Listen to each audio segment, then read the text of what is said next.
तो इस वीडियो में हम स्टार्ट करते हैं कम्युनिटी इकोलॉजी। तो अब हम यहाँ पे स्टार्ट करने वाले हैं कम्युनिटी इकोलॉजी। कम्युनिटी इकोलॉजी यानी कि मल्टीपल पॉपुलेशन को एक साथ जब हम पढ़ते हैं, एक से ज़्यादा पॉपुलेशन या फिर मल्टीपल पॉपुलेशन को जब हम एक साथ पढ़ते हैं तो उसको बुलाया जाता है कम्युनिटी इकोलॉजी। ये जो डिफरेंट पॉपुलेशन होती हैं ये आपस में इंटरेक्ट भी करती हैं। तो कम्युनिटी इकोलॉजी का एक इम्पॉर्टेंट कॉम्पोनेंट होता है दो डिफरेंट पॉपुलेशन या फिर दो डिफरेंट स्पीसीज की जो पॉपुलेशन है उनके बीच में इंटरेक्शन होना। मान लो ये पॉपुलेशन 1 है जो एक एरिया में मिल रही है, ये पॉपुलेशन 2 है, ये पॉपुलेशन टाइगर की है, ये पॉपुलेशन डियर की है। तो क्या ये आपस में इंटरेक्ट करेगी? बिल्कुल करेंगे इंटरेक्ट। अब ये जो इनका इंटरेक्शन है इसको बुलाया जाता है इंटर स्पेसिफिक इंटरेक्शन। तो कम्युनिटी इकोलॉजी में हम बहुत सारे डिफरेंट टाइप के इंटर स्पेसिफिक इंटरेक्शन की बात करेंगे। इंटर स्पेसिफिक मतलब अलग अलग पॉपुलेशन या अलग अलग जो स्पीसीज की पॉपुलेशन एक एरिया में मिलने वाली उसके बीच में इंटरेक्शन। इंटर स्पेसिफिक इंटरेक्शन का 3 इफेक्ट हो सकता है। जब भी इंटरेक्शन होता है इंटर स्पेसिफिक तो जो पार्टिसिपेटिंग पॉपुलेशन है उनके ऊपर में 3 डिफरेंट टाइप का इफेक्ट देखने को मिल सकता है। पहला इफेक्ट हो सकता है बेनिफिशियल, मतलब फायदेमंद, जो पॉपुलेशन है उसको फायदा हो, उसको बोलते हैं बेनिफिशियल और इसको रिप्रेजेंट करते हैं हम प्लस साइन से। दूसरा होता है डेट्रीमेंटल।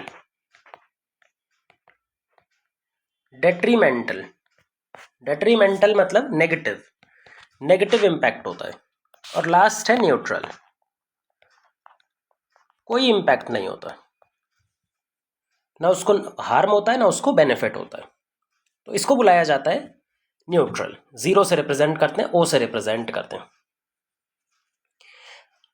अब दोनों पॉपुलेशन पर किस तरह का इंपैक्ट पड़ता है भाई? जब भी इंटर स्पेसिफिक इंटरेक्शन होगा दो डिफरेंट पॉपुलेशन पार्टिसिपेट करेंगी, दोनों के ऊपर में जो इम्पैक्ट है क्या दोनों पर पॉजिटिव है, दोनों पर नेगेटिव है, एक पर पॉजिटिव है एक पर नेगेटिव है, किस तरह का दोनों पर इफेक्ट दिखाई पड़ रहा है उसके बेसिस पे कुछ कॉमन टाइप के इंटरेक्शन पढ़े जाते हैं।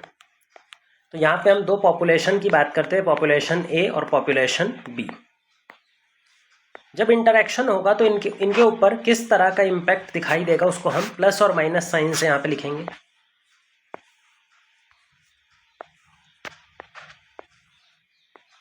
और इंटरेक्शन का जो नाम है भाई, एक पर्टिकुलर उस इंटरेक्शन का एक्चुअल में नाम क्या है वो हम यहाँ पे लिखने वाले, नेम ऑफ इंटरेक्शन, कि उस इंटरेक्शन को हम क्या बुलाते हैं, क्या कह करके बुलाया जाता है।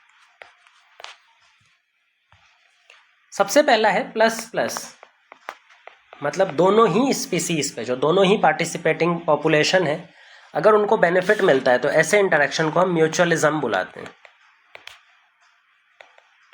ऐसे इंटरेक्शन को हम म्यूचुअलिज्म बुलाते हैं। अगर दोनों को नेगेटिव इम्पैक्ट हो रहा है, दोनों को ही हार्म हो रहा है, तो ऐसे कंडीशन में इसको कंपटीशन बुलाया जाता है। अभी हर एक इंटरेक्शन के बारे में हम इंडिविजुअली भी डिस्कस करेंगे, अभी सिर्फ एक ओवरव्यू आपको बता रहे हैं कि कितने तरह के कॉमन इंटरेक्शन नेचर में पाए जाते हैं। प्लस माइनस ये दो डिफरेंट टाइप की कैटेगरी में फिट हो सकते हैं। प्लस माइनस जो इंटरेक्शन है ना वो दो इंटरेक्शन में हम प्लस माइनस यूज कर सकते हैं। पहला है प्रीडेशन और दूसरा है पैरासिटिज्म। ये दोनों ही प्लस माइनस में ही फॉल करते हैं। एक और इंटरेक्शन होता है प्लस जीरो, जहां पे पहली इंटरेक्टिंग स्पीसीज को पॉपुलेशन को फायदा मिल रहा है लेकिन दूसरे को कोई इफेक्ट नहीं हो रहा है, इसको बोलते हैं कमेंसलिज्म। कमेंसलिज्म। फिर एक और आता है माइनस जीरो, मतलब एक स्पीसीज को नेगेटिव इम्पैक्ट हो रहा है, हार्म हो रहा है, और दूसरी स्पीसीज को कोई इम्पैक्ट नहीं हो रहा है, इसको बोलते हैं अमेंसलिज्म। इसको बुलाया जाता है अमेंसलिज्म। ये जो इनमें भी इंटरेक्शन है ये एनसीईआरटी वाले हैं। इसके अलावा एक और इंटरेक्शन आप याद रखें जो एनसीईआरटी में वैसे नहीं है लेकिन हम पढ़ेंगे, प्लस प्लस इंटरेक्शन, जिसका नाम है प्रोटो कोऑपरेशन। प्रोटो कोऑपरेशन, ठीक है। अब इन हर इंटरेक्शन के बारे में हमें पता होना चाहिए, एक एक करके इनको डिस्कस करते हैं। सबसे पहले म्यूचुअलिज्म लेते हैं। म्यूचुअलिज्म के अंदर एक ऐसा इंटरेक्शन होता है दो पॉपुलेशन के बीच में जहां पर दोनों पॉपुलेशन एक दूसरे को फ़ायदा करती हैं या फिर फ़ायदा पहुंचाती हैं इस इंटरेक्शन से। तो पहला है म्यूचुअलिज्म।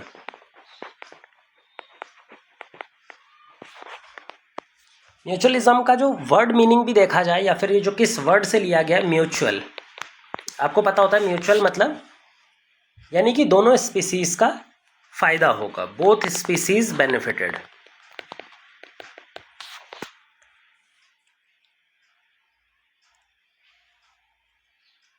क्योंकि दोनों स्पीसीज का फायदा हो रहा है, तो ऐसा इंटरेक्शन जो होता है ना म्यूचुअलिज्म, इस इंटरेक्शन में दोनों पॉपुलेशन साथ साथ रहती हैं या फिर एक दूसरे के करीब रहती हैं। दोनों पॉपुलेशन कहाँ पे रहेंगी? लिव क्लोजली टुगेदर, हमेशा साथ में ही पाई जाएंगी, अलग अलग जी पाई ही नहीं जा सकती। अगर इनको अलग कर दिया जाए तो ये अलग सर्वाइव नहीं कर पाएंगी, मतलब ये एक दूसरे के बिना दे कैनॉट सर्वाइव। पहली वाली स्पीसीज दूसरे के बिना सर्वाइव नहीं कर सकती, दूसरी वाली पहले के बिना सर्वाइव नहीं कर सकती। तो ये हमारे पास में फीचर होता है म्यूचुअलिज्म का। अब म्यूचुअलिज्म के कुछ एग्जाम्पल देखते हैं। म्यूचुअलिज्म का जो सबसे बढ़िया एग्जाम्पल है वो है माइकोरहाइजा और लाइकन। माइकोरहाइजा और लाइकन। माइकोरहाइजा क्या होता है? माइकोरहाइजा हायर प्लांट्स की जो रूट होती है, मान लो ये एक बड़ा प्लांट है, इसकी रूट है, इसके रूट के आसपास फंगल फिलामेंट ऐसे आ जाके बैठ जाते हैं, ये फंजाई है, और ये फंजाई प्लांट के अंदर अपने एक्सटेंशन को अंदर पहुंचा देती है, और ये हमारे पास में फंजाई बाहर की तरफ लगी हुई है। इस एसोसिएशन को, जहाँ पे प्लांट की रूट प्लस फंजाई के हाइफा या फंजाई की जो बॉडी है, उन दोनों के बीच में जो इंटरेक्शन होता है उसको बुलाते हैं माइकोरहाइजा। माइकोरहाइजा से प्लांट और फंजाई को फ़ायदा क्या है भाई? प्लांट को फ़ायदा होता है कि प्लांट का वाटर एब्जॉर्प्शन बढ़ जाता है। फंजाई की वजह से प्लांट जो होता है वो हायर एरिया से पानी को एब्जॉर्ब कर पाएगा, तो इसको क्या फ़ायदा होता है? वाटर एब्जॉर्प्शन इंक्रीज हो जाता है, इसकी वाटर अवेलेबिलिटी बढ़ जाएगी। साथ में फॉस्फोरस एब्जॉर्प्शन भी बढ़ जाता है। फंजाई जो है वो फॉस्फोरस को डायरेक्टली एब्जॉर्ब करके प्लांट तक पहुंचा देगा। फंजाई को बदले में क्या मिलता है? खाना मिलता है, फूड मिलता है, बना बनाया खाना मिल जाएगा। खाने के अलावा रहने की जगह भी मिल जाएगी, तो यहाँ पे इसको हैबिटाट भी मिल जाता है। तो ये दोनों का फायदा होता है माइकोरहाइजा में, फंजाई और प्लांट का। दूसरा जो ऑब्लिगेट एसोसिएशन हमें पढ़ना है, जो एनसीईआरटी में दिया हुआ है, दैट इज लाइकन। लाइकन आपको मालूम होगा एक ऐसा एसोसिएशन है जहां पर फंजाई प्रेजेंट होता है, जिसको हम बोलते हैं, ये फंजाई है वाइट कलर का, जिसको हम बुलाते हैं माइकोबायोन्ट कॉम्पोनेंट, माइकोबायोन्ट। और इस फंजाई के अंदर में जगह जगह पर एल्गी या फिर साइनोबैक्टीरिया, ये जो ब्लू ग्रीन कलर से हम दिखा रहे हैं, ये क्या है? या तो ये एल्गी होगा या फिर साइनोबैक्टीरिया, ब्लू ग्रीन एल्गी। इन दोनों के बीच में एसोसिएशन होता है और ये दोनों मिल करके लाइकन बनाते हैं। जो एल्गल कंपोनेंट है उसको बुलाया जाता है फाइकोबायोन्ट, और इस फाइकोबायोन्ट का काम होता है फोटोसिंथेसिस करना, खाना बनाना। फोटोसिंथेसिस करके ये खाना बनाता है, जबकि फंजाई जो माइकोबायोन्ट है वो तो फोटोसिंथेसिस नहीं कर सकता। उसका काम होता है पानी को एब्जॉर्ब करना और न्यूट्रिएंट्स को एब्जॉर्ब करना, सॉइल से पानी को एब्जॉर्ब करना, न्यूट्रिएंट्स को एब्जॉर्ब करना। तो दोनों का इससे फायदा हो जाएगा। अच्छा, म्यूचुअलिज्म के बारे में कुछ और बातें हमें पता होनी चाहिए। एक और एग्जाम्पल हमें याद रखना है, वैसे ये एनसीईआरटी में नहीं है लेकिन कई बार इस पे एग्जाम्पल पूछा जाता है। किसी एनिमल की बॉडी में जो उसके डाइजेस्टिव ट्रैक्ट होते हैं, वहाँ पे बहुत सारे बैक्टीरिया पाए जाते हैं। बैक्टीरिया हो गए, माइक्रोब्स हो गए। ये जो माइक्रोब्स होते हैं ये बेनिफिशियल माइक्रोब्स होते हैं, हमारे लिए हेल्पफुल माइक्रोब्स होते हैं। ये हमारे खाने को ईजिली डाइजेस्ट करने में, डाइजेशन एफिशिएंसी को बढ़ाने में काम करते हैं, और बदले में हम इनको क्या देते हैं? खाना दे देते हैं। जो डाइजेस्टेड फूड है उसमें से कुछ पोर्शन इनको प्रोवाइड कर दिया जाता है। ऐसा ही एक माइक्रोब है जो टर्माइट के साथ एसोसिएशन बनाता है। जो टर्माइट होता है ना, दीमक, और दीमक के पेट में एक माइक्रोब पाया जाता है ट्राइकोनिम्फा।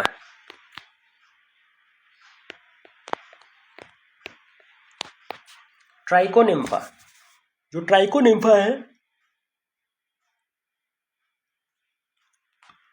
फ्लैजेलेटेड प्रोटोजोआ है। ये क्या है? एक फ्लैजेलेटेड, इसकी बॉडी पे बहुत सारे फ्लैजेला होते हैं, प्रोटोजोआ, सिंगल सेल ऑर्गेनिज्म। और किसकी गट में पाया जाता है? टर्माइट के। मान लो ये दीमक है, टर्माइट है, ये इसका माउथ है, और इसके गट में क्या प्रेजेंट है? इसके गट में प्रेजेंट है ट्राइकोनिम्फा, ये फ्लैजेलेटेड ट्राइकोनिम्फा। इसका सिंपल सा काम है सेल्यूलोज को डाइजेस्ट करना। जो ट्राइकोनिम्फा होता है ना, इसका काम क्या है? सेल्यूलोज को डाइजेस्ट करना। क्योंकि आपको मालूम होगा ट्राइकोनिम्फा या फिर जो टर्माइट होते हैं वो क्या खाते हैं? लकड़ी को खाते हैं। सेल्यूलोज कंटेंट इनके फूड में बहुत ज़्यादा होता है। अब इस सेल्यूलोज कंटेंट को डाइजेस्ट करना किसी भी एनिमल के बस की बात नहीं है। सेल्यूलोज को डाइजेस्ट करने का काम सिर्फ और सिर्फ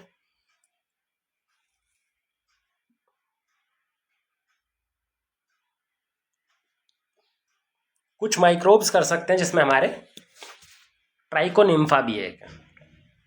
कैसे डाइजेस्ट करता है ट्राइकोनिम्फा? ट्राइकोनिम्फा एक एंजाइम सिक्रीट करता है जिसका नाम है कैलेज एंजाइम।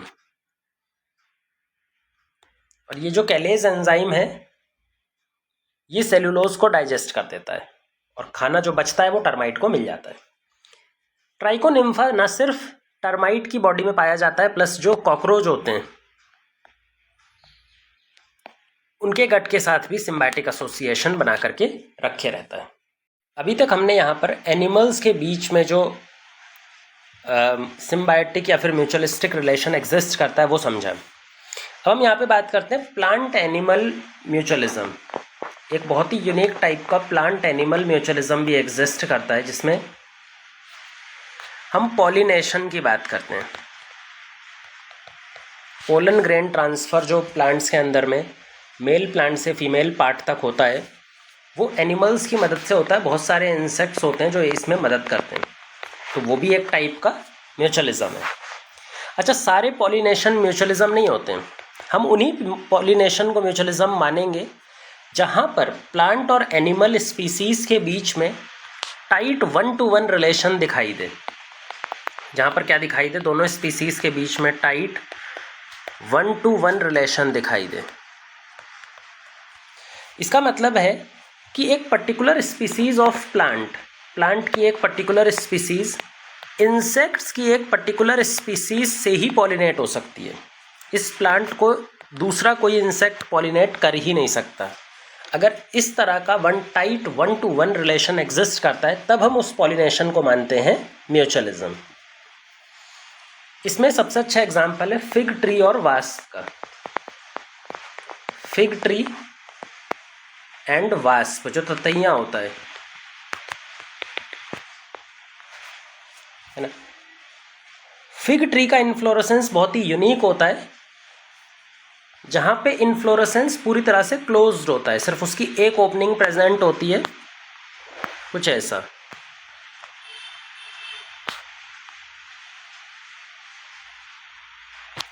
और जो फ्लावर ग्रो करते हैं इस फिग ट्री में, वो कहाँ पर ग्रो करते हैं? वो इस इन्फ्लोरेसेंस के, इस क्लोज्ड इन्फ्लोरेसेंस के अंदर ग्रो करते हैं। मेल फ्लावर यहाँ पर ग्रो करते हैं, मेल फ्लावर, और फीमेल फ्लावर यहाँ पे ग्रो करती हैं। ठीक है, अब देखो, इसका पॉलिनेशन करने के लिए एक पर्टिकुलर टाइप की स्पीसीज ऑफ वेस्प की ज़रूरत होती है, ततैया की ज़रूरत होती है। ये ततैया जो है वो फीमेल ततैया है। ये उड़ते उड़ते आती है और ये यहाँ पे आके इसमें एंटर करती है। इसका छोटा सा पोर होता है। एंटर करते टाइम इसके जो विंग्स होते हैं, जो इसके विंग्स होते हैं वो रिमूव हो जाते हैं, क्योंकि ये इतने छोटे से पोर होता है इसके ऊपर में, इस इन्फ्लोरेसेंस के अंदर में, कि इसके विंग रिमूव हो जाते हैं। विंग रिमूव होने की वजह से ये फीमेल वास्प जो एंटर कर रही है, ये कभी भी इस फ्लावर से बाहर नहीं निकल पाएगी। ये कभी भी इसके बाहर नेवर कम आउट, आ ही नहीं पाएगी, इसी के अंदर मर जाएगी और इसी के अंदर डिजॉल्व हो जाएगी, है ना।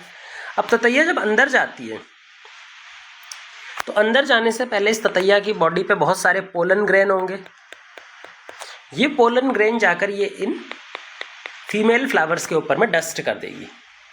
फिर उसके बाद में ये ततैया यहीं पे मर जाएगी और इसको डिसॉल्व करके प्लांट एब्जॉर्ब कर लेता है। मरने से पहले इसने अपने एग्स जो होते हैं, जो अपने अंडे थे, जो इसके पेट में अंडे थे, वो इसने यहाँ पर रिलीज कर दिए। अब अंडों के ऊपर में कुछ स्पेशल कवरिंग होती है जिससे प्लांट इनको डाइजेस्ट नहीं कर सकता, ठीक है। अब देखो आगे क्या होगा, टाइम जैसे ही बीतेगा तो इसके जो फ्लावर हैं, फीमेल फ्लावर, इसमें पॉलिनेशन होगा, फर्टिलाइजेशन होगा और धीरे धीरे फिग के सीड डेवलप करना स्टार्ट हो जाएंगे। उसी टाइम पर ये जो एग थे, वास्प के एग, ये धीरे धीरे मैच्योर होकर के यंग इंसेक्ट बनाना स्टार्ट कर देंगे या फिर नए इंसेक्ट्स जो ऑफस्प्रिंग हैं, बच्चे हैं, वो बनाना स्टार्ट कर देंगे। तो सीड इसके बन गए और इसके बच्चे बन गए। अब जब ये ऑफस्प्रिंग ग्रो करते हैं तो ये खाने के तौर पे कुछ सीड को अपने न्यूट्रिशन के लिए इस्तेमाल कर लेंगे। तो इससे फ़ायदा क्या हुआ, देखो दोनों को क्या फ़ायदा हुआ। ये जो वास्प है इसको ये फ़ायदा हुआ कि इसको ओवी पोजीशन की साइट मिल गई, एग लेइंग प्रॉपर साइट मिल गई जिसमें बहुत स्ट्रॉन्ग प्रोटेक्शन है, तो इसको एग लेइंग साइट मिल गई। वहीं पर प्लांट को कैसा फ़ायदा हुआ, प्लांट को पॉलिनेटर मिल गया, प्लांट को पॉलिनेटर मिल गया। लेकिन याद रखेंगे कि एक पर्टिकुलर प्लांट की स्पीसीज़, फिग प्लांट की स्पीसीज़ एक पर्टिकुलर वास्प स्पीसीज से ही पॉलिनेट हो सकती है। तो ये हमारा टाइट 1-to-1 रिलेशन है। ये जो ऑफस्प्रिंग है ये बड़े होकर के इस पोर से बाहर निकल जाते हैं और फिर वो जाके बाहर चले जाते हैं। तो ये हो गया हमारा फिग और वास्प की बात। ऐसा ही एक रिलेशन पॉलिनेशन का tight 1-to-1 relation yucca plant और प्रोनुबा मॉथ के बीच एग्जिस्ट करता है। एक प्लांट होता है yucca plant, yucca plant and Pronuba moth.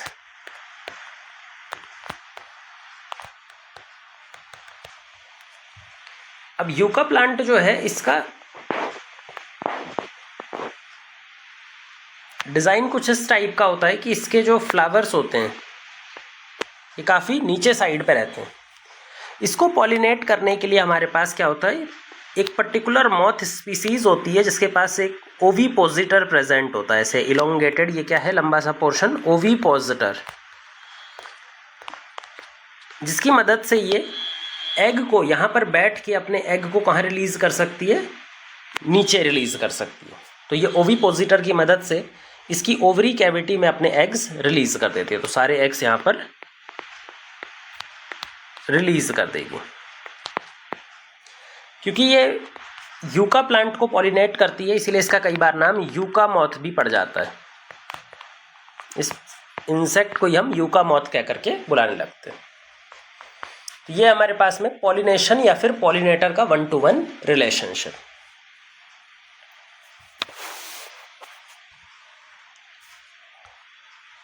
ऐसे ही बहुत सारे पॉलिनेशन रिलेशनशिप हैं जो टाइट 1-to-1 रिलेशनशिप है, जिसमें हमें ऑर्किड भी दिखाई पड़ते हैं। ऑर्किड एक बहुत ही ब्यूटीफुल फ्लावरिंग प्लांट फैमिली है, बहुत ही सुंदर फ्लावर प्रोड्यूस करते हैं। उनकी जो फ्लावर पैटर्न की डाइवर्सिटी होती है वो बहुत ज़्यादा हाईली डाइवर्स टाइप के फ्लावर बनाते हैं। फ्लोरल डाइवर्सिटी उनमें बहुत ज़्यादा होती है और ये फ्लोरल डाइवर्सिटी इनको राइट पॉलिनेटर को अट्रैक्ट करने में मदद करती है। भाई कौन सी स्पीसीज ऑफ पॉलिनेटर को अट्रैक्ट करना है वो कौन बताता है, इनकी फ्लोरल डाइवर्सिटी, ठीक है। तो ऐसा बहुत सारे जगहों पे होता है। ये 3-4 एग्जाम्पल इंपॉर्टेंट। अब हमने एनिमल म्यूचुअलिज्म भी पढ़ लिया और प्लांट एनिमल म्यूचुअलिज्म भी पढ़ लिया। अब हमें ये पता होना चाहिए कि भाई म्यूचुअलिज्म का सबसे इम्पॉर्टेंट पॉइंट क्या है। जब हम म्यूचुअलिज्म किसी रिलेशन को बोलेंगे तो क्या चीज़ उसमें 100% होनी चाहिए। तो म्यूचुअलिज्म के कुछ इम्पॉर्टेंट फीचर हैं जो हमेशा हर म्यूचुअलिज्म में दिखाई पड़ेंगे, तभी हम उसको म्यूचुअलिज्म बुलाते हैं, अदरवाइज उसको म्यूचुअलिज्म नहीं बुलाया जा सकता। तो जो म्यूचुअलिज्म के कुछ फीचर्स हैं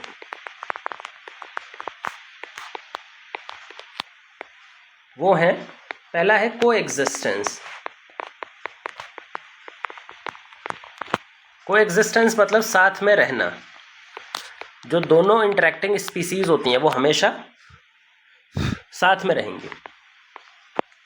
दूसरा है कोइवोल्यूशन।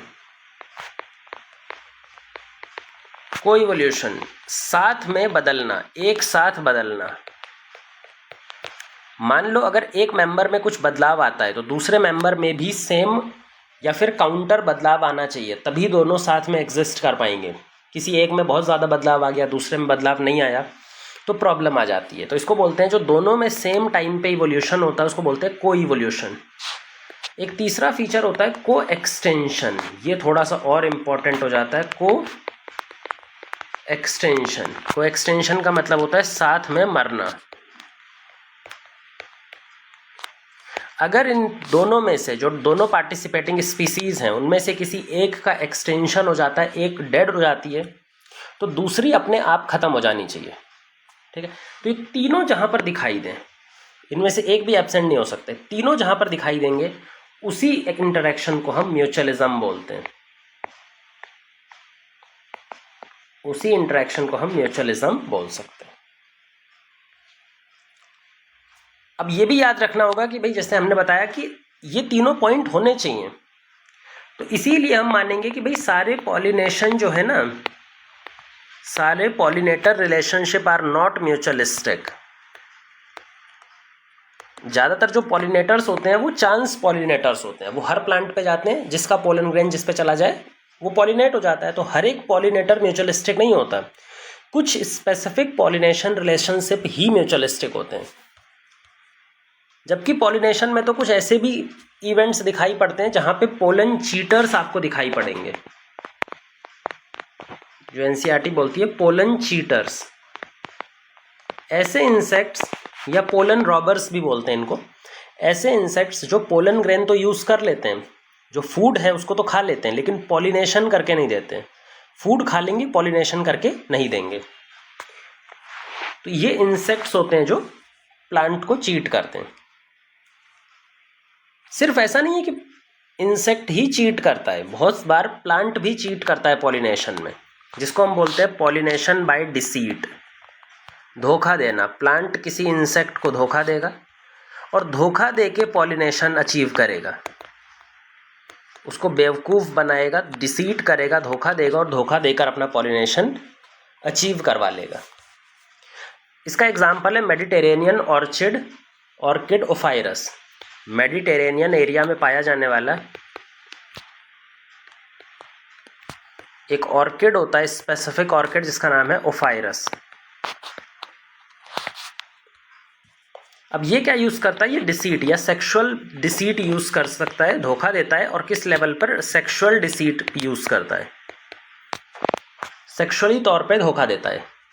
इसका जो फ्लावर होता है ना, मान लो ये फ्लावर है, उस फ्लावर में एक पर्टिकुलर पेटल होता है, जो पर्टिकुलर पेटल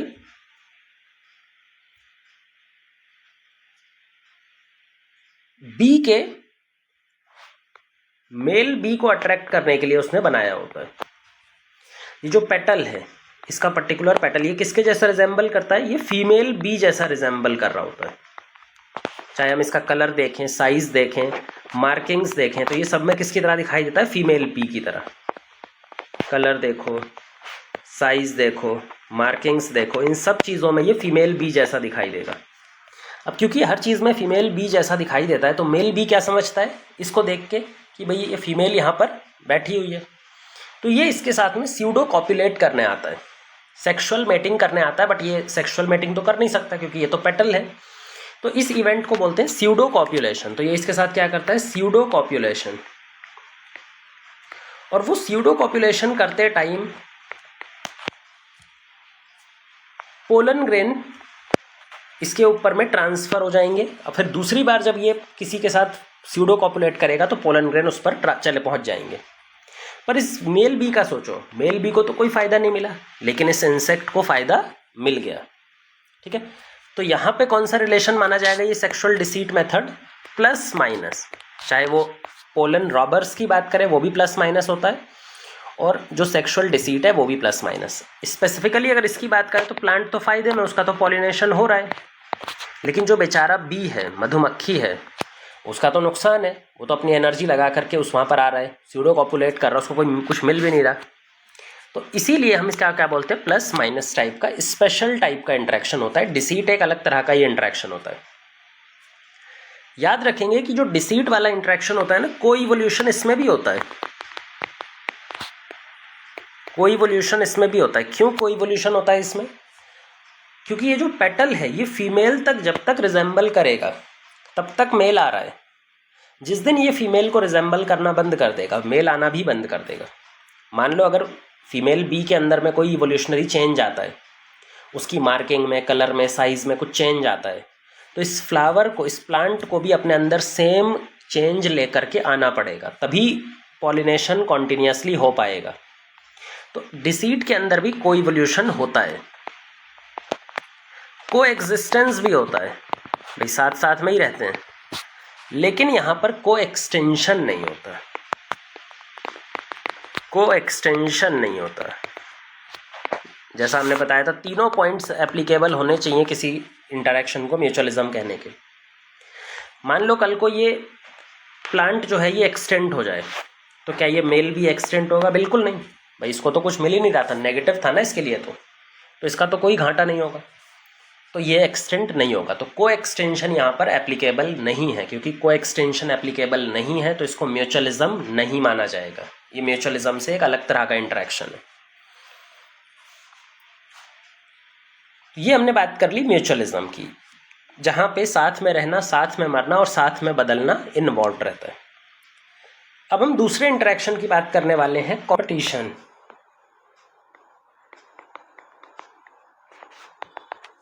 देखो, कंपटीशन का मतलब क्या होता है कि जब दो पॉपुलेशन किसी एक कॉमन रिसोर्स के लिए आपस में compete कर रही होती हैं। मान लो एक पॉपुलेशन ये है और एक दूसरी पॉपुलेशन ये है, इनके बीच में जो इंटरेक्शन हो रहा है वो किसी कॉमन रिसोर्स को लेकर के है। फूड को लेकर के हो सकता है, स्पेस को लेकर के हो सकता है, या बाकी कोई और रिसोर्स है जिसको लेकर के ये compete कर रहे हैं। तो ऐसा इंटरेक्शन कहलाता है कंपटीशन। कंपटीशन में इसका भी नुकसान होता है और इसका भी नुकसान होता है, इसीलिए हम कंपटीशन को minus minus type of interaction मानते हैं। जो कंपटीशन होता है ना, वो तभी दिखाई पड़ता है जब कोई शेयर्ड रिसोर्स हो, जब दोनों पॉपुलेशन को सेम चीज़ चाहिए होती है। अब हमारे पास में ये पता होना चाहिए भाई कि एक पॉपुलेशन किसी दूसरी पॉपुलेशन के साथ कितना ज़्यादा कॉम्पीट करती है, कितना इंटेंसली कॉम्पीट करती है। ये इस बात पे डिपेंड करता है कि दोनों का जो रिसोर्स यूटिलाइजेशन है वो कितना परसेंट मैच करता है, कितना परसेंट ओवरलैप करता है। मान लो कि यहाँ पर एक पॉपुलेशन 1 है जो कुछ रिसोर्सेस को इस्तेमाल करती है, कुछ पर्टिकुलर फंक्शन परफॉर्म करती है, जिसको हम उसका नीश बोलते हैं। हमने निश कंसेप्ट पढ़ा था, तो ये भी बताया था कि उस पर्टिकुलर पॉपुलेशन का जो फंक्शनल रोल है उसको बोलते हैं नीश। ये इसका नीश है। मान लो इस पॉपुलेशन का नीश किसी दूसरी पॉपुलेशन के नीश के साथ में ओवरलैप कर रहा है, P2 इसके साथ इसका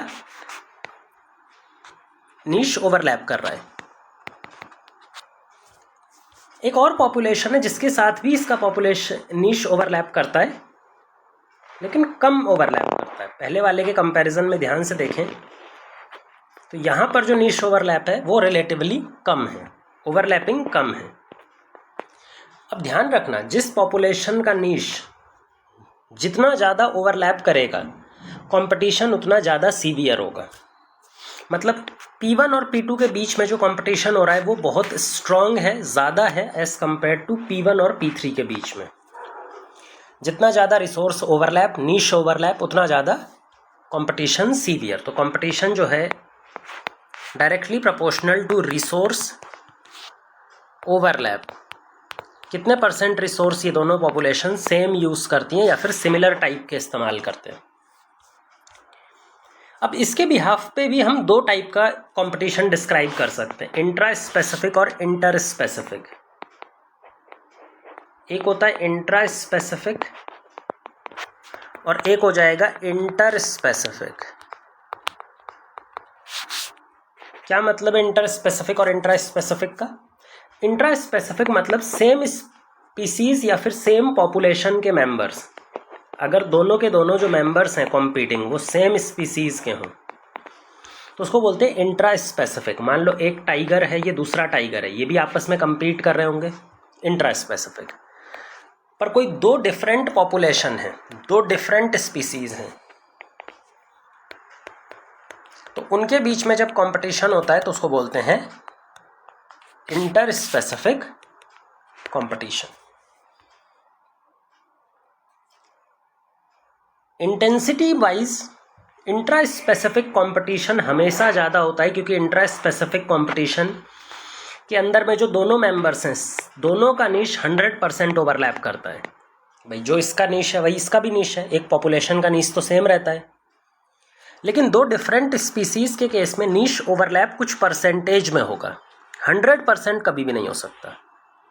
कुछ परसेंटेज होगा लेकिन कभी भी 100% नहीं हो सकता।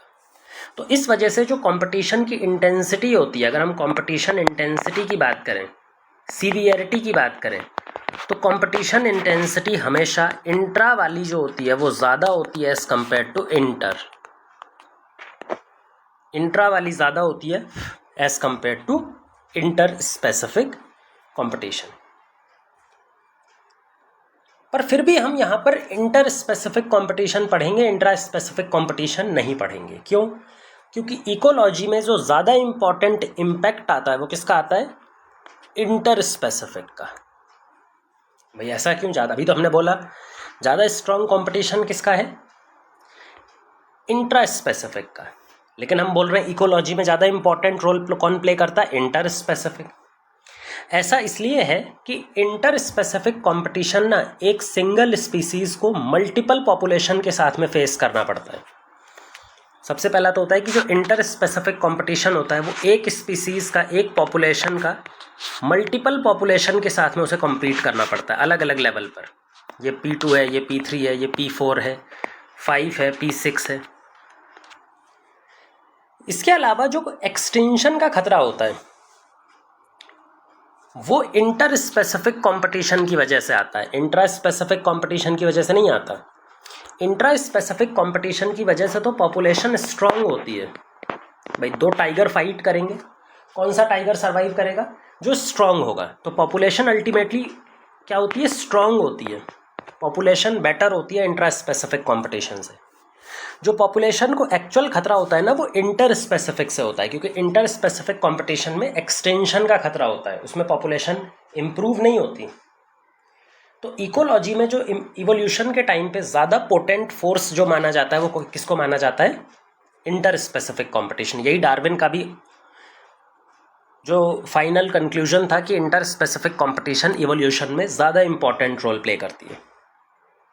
तो ये बात हो गई कंपटीशन क्या होता है, किन स्पीसीज़ के बीच में होता है जिनके बीच में रिसोर्स ओवरलैप होता है, कितने टाइप का होता है और कौन सा ज़्यादा इंपॉर्टेंट है, कौन सा लेस इंपॉर्टेंट है। अब हम बात करते हैं कंपटीशन समझते कैसे हैं हम, कंसेप्ट ऑफ कंपटीशन। हम कैसे कंपटीशन के कंसेप्ट को समझ सकते हैं? सबसे इजी तरीके से इसको समझने के दो तरीके हैं, दोनों तरीके हम यहाँ पर देखने वाले हैं। देखो, कंपटीशन का एक बहुत ही क्लासिकल या फिर अर्लियर कंसेप्ट है, जो पुराना कॉन्सेप्ट है कंपटीशन का, वो ये बोलता है कि दो स्पीसीज के बीच में तभी कंपटीशन हो सकता है जब दोनों की दोनों आपस में काफ़ी रिलेटेड हों। दो स्पीसीज जो आपस में काफ़ी रिलेटेड होती हैं उन्हीं के बीच में कंपटीशन होता है। ये किसका कॉन्सेप्ट है? Classical concept. तो जो पहला कॉन्सेप्ट है दैट इज क्लासिकल और अर्लियर कॉन्सेप्ट। इसके हिसाब से किन स्पीसीज के बीच में कंपटीशन होगा? जो क्लोजली रिलेटेड हों। ऐसी स्पीसीज जो क्लोजली रिलेटेड हों, सिर्फ उन्हीं के बीच में कंपटीशन हो सकता है। एक और दूसरा पॉइंट लिखा, कंपटीशन तभी होगा जब रिसोर्सेज लिमिटेड हों, व्हेन रिसोर्सेज आर लिमिटेड। अगर इन दोनों पॉइंट में से एक भी पॉइंट मिसिंग है तो कंपटीशन नहीं चलेगा। ये किसका कॉन्सेप्ट है? Classical concept. लेकिन आज के टाइम पे हमें मालूम है कि ये दोनों ही गलत प्रूफ हो चुके हैं। कई बार ऐसा देखा गया है कि बिल्कुल अनरिलेटेड स्पीसीज जिनका आपस में कोई रिलेशन नहीं है वो भी आपस में कॉम्पीट करती हुई मिल जाती हैं नेचर में। वहीं ये भी पॉसिबल है कि रिसोर्स अनलिमिटेड हो, रिसोर्स का कोई कमी ना हो, रिसोर्स अनलिमिटेड हो, उसके बाद भी दो स्पीसीज कॉम्पीट कर रही होती हैं। और दोनों के एग्जाम्पल एनसीईआरटी में दिए हुए हैं, हम एक एक करके दोनों के एग्जाम्पल देखते हैं। देखो पहला लेते हैं ये वाला, क्लोजली रिलेटेड स्पीसीज। जरूरी नहीं है कि क्लोजली रिलेटेड स्पीसीज हो। इसका एग्जाम्पल है साउथ अमेरिकन शैलो लेक्स। जो साउथ अमेरिका की छिछली लेक्स यानी कि जो ज़्यादा गहरी नहीं होती उनको बोलते हैं शैलो लेक्स, कम गहरी लेक्स होती हैं। अब इस लेक में क्या मिलती हैं? जू प्लैंकटन, छोटे मोटे सिंगल सेल जू प्लैंकटन्स। इन जू प्लैंकटन्स को कौन खाती है? फिश। इसी पॉन्ड के अंदर में बहुत सारी फिश है और ये फिश इसको फीड करती है। ये एक नॉर्मल निश है। अब यहाँ पर कुछ फ्लेमिंगोज पाए जाते हैं जो माउंटेन एरियाज में पाए जाते हैं नॉर्मली। ये फ्लेमिंगोज नॉर्मली कहाँ पे मिलते हैं? माउंटेन एरियाज में। पर जब माउंटेन में ठंड का टाइम आता है, आपको मालूम है भाई ठंड के टाइम पर माउंटेन बहुत ज़्यादा कोल्ड टेम्परेचर हो जाता है उनका, तो फ्लेमिंगोज क्या करती हैं? टेम्पररी माइग्रेशन करके निचले मैदानों में आ जाती हैं। तो ऐसी फ्लेमिंगो क्या करेंगी? इस मैदान में आ जाएंगी। और फ्लेमिंगो आपको मालूम है पानी में जो फीड करने वाला जानवर है, तो वो इसी पॉन्ड में आकर के फीड करेगी। अब ये फ्लेमिंगो जो है, क्या ये यहाँ की रहने वाली है इस लेक की? नहीं। नॉर्मल इसका हैबिटाट कहाँ पे? माउंटेन्स पे। पर ठंड में ये माइग्रेट करके टेम्पररली प्लेन एरियाज में आ जाती है, पॉन्ड पर आ जाती है। ये जो फ्लेमिंगो है, क्या ये भी जू प्लैंकटन्स को खाती है? बिल्कुल, ये भी जू प्लैंकटन्स को खाती है। क्या ये जो फिश है ये भी जू प्लैंकटन्स को खाती है? ये भी जू प्लैंकटन्स को खाती है। अगर इनके बीच में शेयर्ड रिसोर्स है, ये रिसोर्स को शेयर कर रहे हैं और शेयर करने पे हमेशा कंपटीशन होता है, तो क्या इन दोनों के बीच में कंपटीशन होगा? बिल्कुल कंपटीशन होगा। पर ध्यान से देखो, क्या फिश और फ्लेमिंगो के बीच में कोई सिमिलैरिटी है? बिल्कुल भी सिमिलैरिटी नहीं है। जो फिश है वो यहाँ की नेटिव है, वो हमेशा यहाँ पर रहती है, जबकि फ्लेमिंगो जो है वो टेम्पररी विजिटर है, वो माइग्रेट करके आया हुआ है। जो फ्लेमिंगो है वो एक बर्ड है, जो फिश है वो एक क्लासी होती है कि फिश एक क्लास है। फ्लेमिंगो बिल्कुल अलग है, बर्ड बिल्कुल अलग है, उसका निश बिल्कुल अलग है, लेकिन उसके बाद भी दोनों के बीच में कंपटीशन चल रहा है। इसका मतलब रिलेटेड होना ज़रूरी नहीं है फॉर कंपटीशन। अच्छा, दूसरा पॉइंट हमने बोला था कि रिसोर्स लिमिटेड होने चाहिए, बट ऐसा भी ज़रूरी नहीं है भाई। रिसोर्स अनलिमिटेड भी हो उसके बाद भी कंपटीशन देखने को मिलता है। मान लो ये एक फॉरेस्ट एरिया है, इसमें ग्रास लगी हुई है, घास लगी हुई है, हर जगह घास लगी हुई है। इसमें दो स्पीसीज़ हैं, ए और बी, ए स्पीसीज़ और एक बी स्पीसीज़, ठीक है, ये साथ में पाई जाती है। अगर ये अकेले होते तो क्या ये पूरे एरिया पे फीड कर सकते थे? बिल्कुल कर सकते थे। रिसोर्स अनलिमिटेड है, रिसोर्स की कोई कमी नहीं है। पर दोनों के साथ में होने की वजह से क्या ए अपना फीड करेगी जब, तो इस एरिया पे जितने पे मान लो ए फीड कर रही है उतना एरिया बी के लिए अनअवेलेबल हो गया, और जो एरिया बी फीड कर रहा है वो ए के लिए अनअवेलेबल हो गया। भाई ये पूरा एरिया कैप्चर कर सकता था ना, अब उसको नए एरिया में जाकर के फूड ढूंढना पड़ेगा।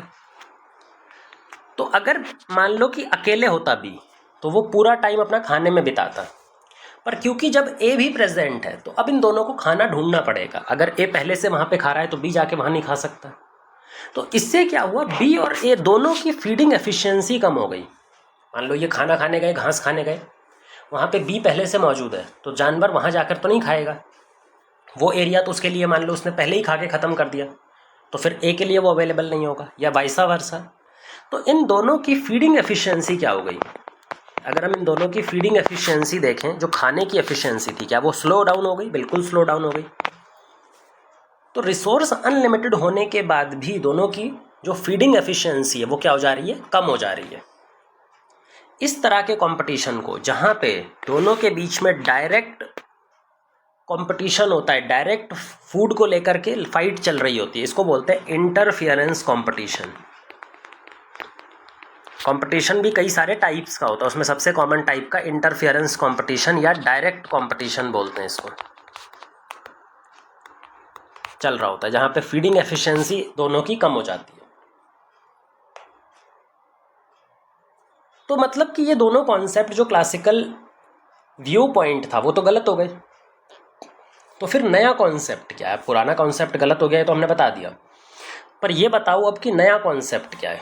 तो कंपटीशन का एक मॉडर्न कॉन्सेप्ट भी है, कंपटीशन का एक मॉडर्न कॉन्सेप्ट भी है जो ये बोलता है कि भाई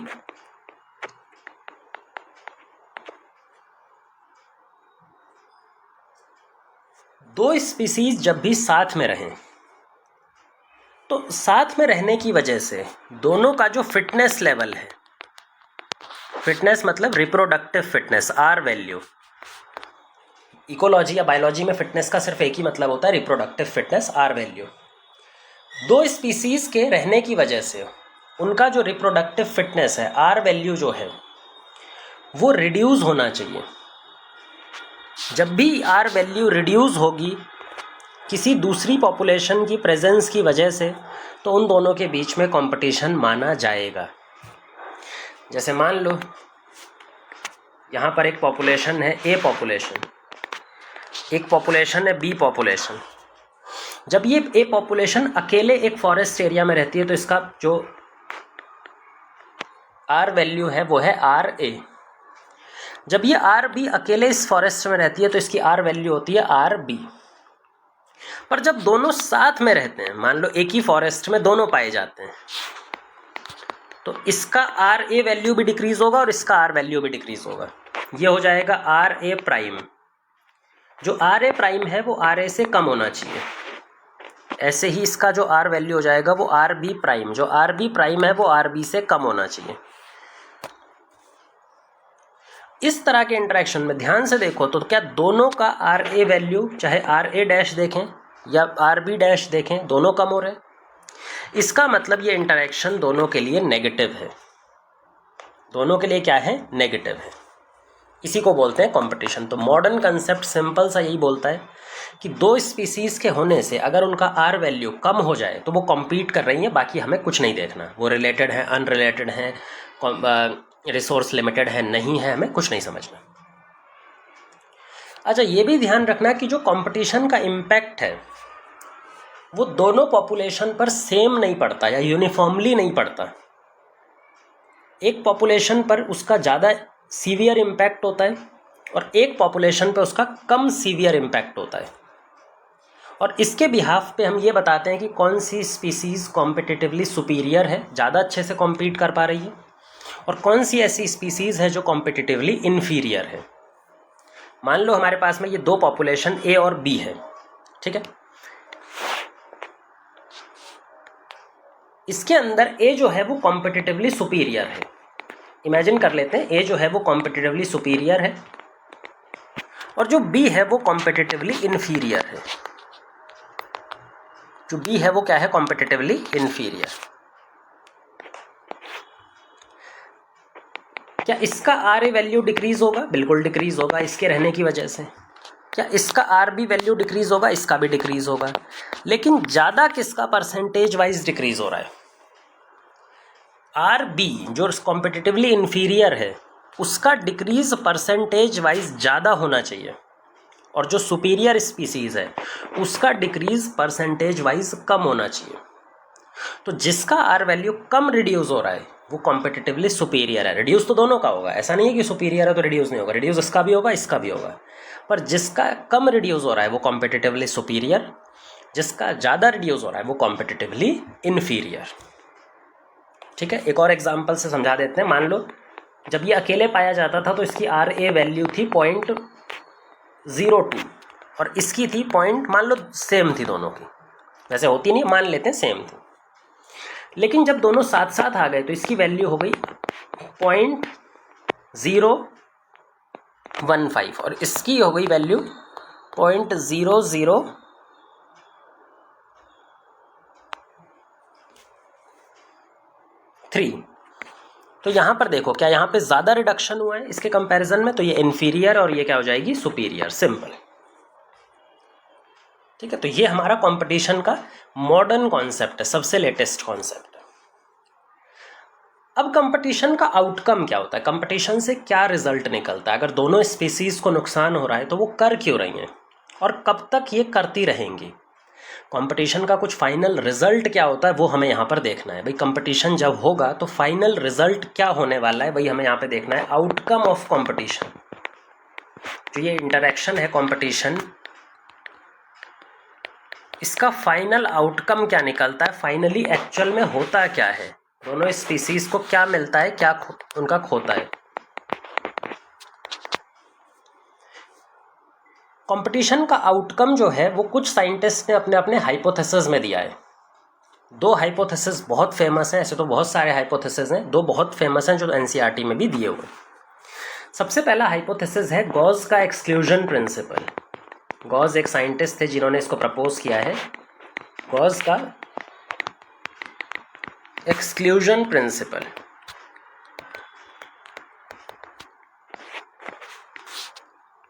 अब गॉस का सिंपल सा एक्सक्लूजन प्रिंसिपल क्या बोलता है, एक्सक्लूजन माने खात्मा, रिमूव होना, कहीं से हटा देना।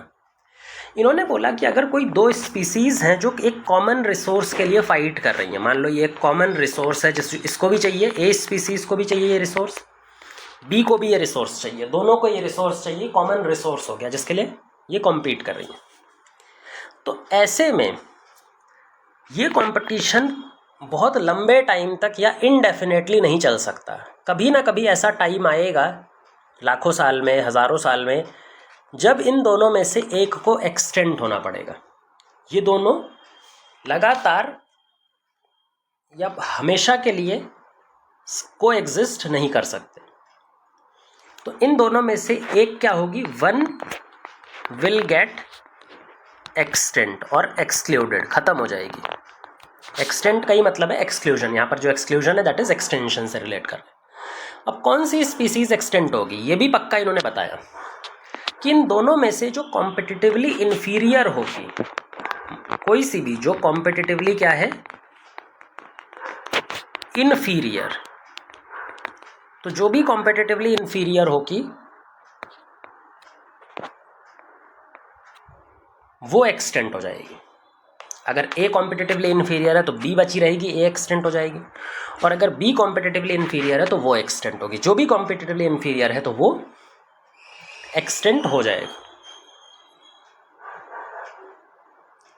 ये गॉस का एक्सक्लूजन प्रिंसिपल है। इसको हम नेचर में तो बात करेंगे, नेचर में बहुत कंक्लूसिव रिजल्ट नहीं मिलते हैं, लेकिन इसको प्रूफ करने के लिए ना लेबोरेटरी, अगर आप लेबोरेटरी सेटअप लगाएंगे तो वहाँ पे गॉस का प्रिंसिपल ऑलमोस्ट हर बार फॉलो होता है।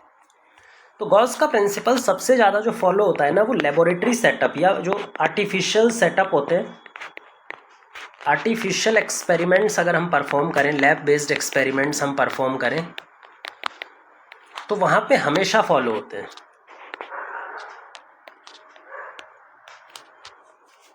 जैसे मान लो तुम दो बैक्टीरिया ले लो, दो बैक्टीरिया की अलग अलग स्पीसीज ले लो, ए और बी, इनको हमने सेम मीडियम में डाल दिया जिसमें ग्लूकोज पड़ा हुआ है। अब बैक्टीरिया ग्लूकोज खाता है, तो क्या दोनों बैक्टीरिया को ग्लूकोज चाहिए, तो ग्लूकोज क्या हो गया यहाँ पे, शेयर्ड रिसोर्स। ये ग्लूकोज इसको भी चाहिए और ये ग्लूकोज इसको भी चाहिए। पर क्या ये ग्लूकोज इनडेफिनेटली अवेलेबल रहेगा, भाई दोनों कॉम्पीट कर रही हैं। थोड़ी देर बाद आप देखेंगे कि इनमें से जो कॉम्पिटिटिवली सुपीरियर थी वो दूसरे को एलिमिनेट कर देगी। अगर मान लो ए वाली सुपीरियर बैक्टीरियल स्पीसीज थी तो वो बी को एलिमिनेट कर देगी और अकेली बची रहेगी कुछ देर के बाद। तो गॉस का जो लॉ है, गॉस का जो प्रिंसिपल है, वो लेबोरेटरी सेटअप, आर्टिफिशियल सेटअप में ऑलमोस्ट हर बार एप्लीकेबल होता है।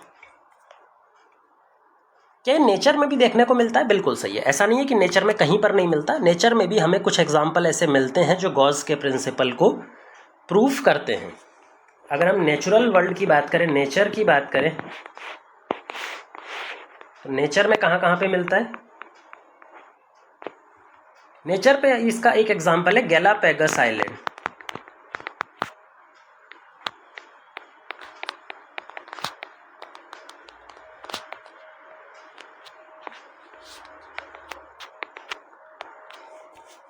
Galapagos island. ये जो गैलापागोस आइलैंड है ये काफ़ी फेमस आइलैंड है इकोलॉजी में और इवोल्यूशन में। डार्विन ने भी इस पे काम किया था। इस पे एक वेजिटेरियन टॉर्टॉइज मिलता है जिसका नाम है एबेंगडन टॉर्टॉइज। एबेंगडन टॉर्टॉइज जो कि एक वेजिटेरियन स्पीसीज है।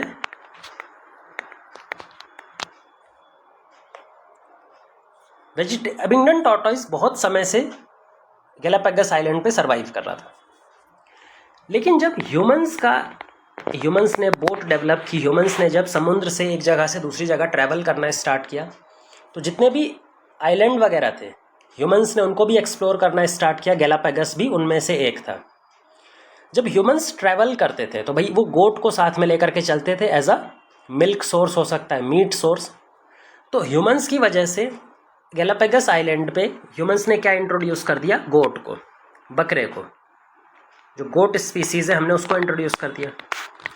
क्या गोट भी एक वेजिटेरियन स्पीसीज़ है? हाँ बिल्कुल, गोट भी वेजिटेरियन होती है। अब देखो, एबेंगडन टॉर्टॉइज ये भी वेजिटेरियन है, जो गोट है ये भी वेजिटेरियन है। पर ध्यान से समझना कि जो टॉर्टॉइज है ये तो रेप्टाइल है। रेप्टाइल बहुत तेज मूव नहीं करते हैं, जबकि गोट क्या है? मैमल। मैमल की फीडिंग एफिशिएंसी, वॉकिंग एफिशिएंसी बहुत फास्ट होती है। तो जो गोट थी उसकी ब्राउजिंग एफिशिएंसी, उसकी मूव करने की एफिशिएंसी, उसकी फीडिंग एफिशिएंसी ज़्यादा थी एज़ कम्पेयर टू टॉर्टॉइज, जिसकी वजह से इसकी फीडिंग एफिशिएंसी ज़्यादा होने की वजह से जो टॉर्टॉइज था, एबेंगडन टॉर्टॉइज, वो लगभग 10 सालों के अंदर ही इस आइलैंड से एक्सटेंड हो गया। With in a decade, decade मतलब 10 सालों का जो टाइम पीरियड होता है, तो विद इन अ डेकेड ही वो एक्सटेंड हो गया। किसने एक्सटेंड किया? कॉम्पिटिटिवली सुपीरियर गोट ने। क्या गोट यहाँ पर नेचुरली पाई जाती है गैलापागोस आइलैंड पे? नहीं। किसने इंट्रोड्यूस किया? ह्यूमंस ने आर्टिफिशियली गोट को इस आइलैंड पे इंट्रोड्यूस किया था, जिसकी वजह से टॉर्टॉइज क्या हो गया? एक्सटेंड हो गया। तो ये एक एग्जाम्पल है जहाँ पे हम देख सकते हैं कि भाई नेचर के अंदर एक कॉम्पिटिटिवली सुपीरियर स्पीसीज ने कॉम्पिटिटिवली इन्फीरियर स्पीसीज को एलिमिनेट कर दिया। मतलब गॉस का लॉज नेचर में भी हमें देखने को मिलता है। अब बात करते हैं गॉस के लॉज के क्या क्या लिमिटेशंस हैं। भाई गॉस का लॉज भले से कहीं ना कुछ जगहों पर देखने को मिल जाता है, पर इसके अपने कुछ लिमिटेशंस भी होते हैं। अब ये लिमिटेशंस क्या क्या हैं?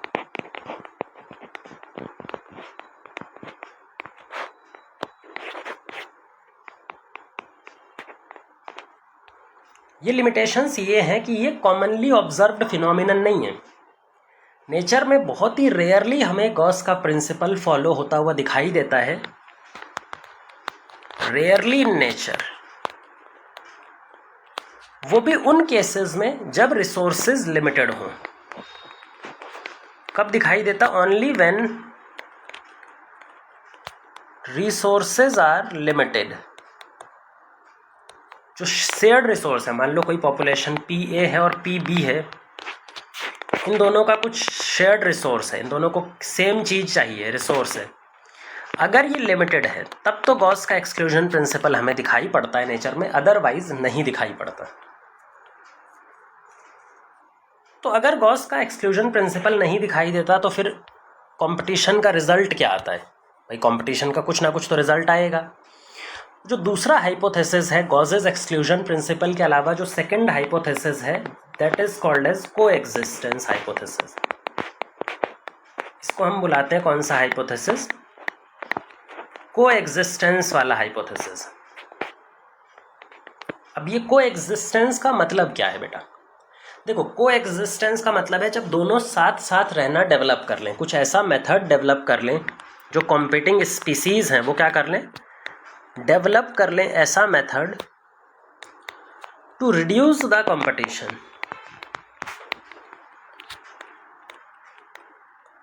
To reduce the competition. अगर कंपटीशन कम हो जाएगा तो दोनों सरवाइव कर सकती हैं।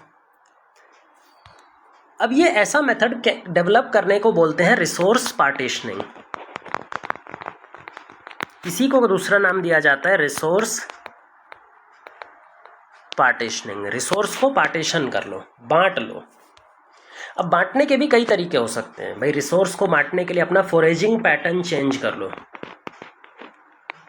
फोरेजिंग पैटर्न का मतलब होता है कि कोई स्पीसीज किस तरह से फूड ऑब्टेन करती है, क्या खाती है, कैसे ऑब्टेन करती है, कहाँ से ऑब्टेन करती है, ये सब मिला के बनता है फोरेजिंग पैटर्न।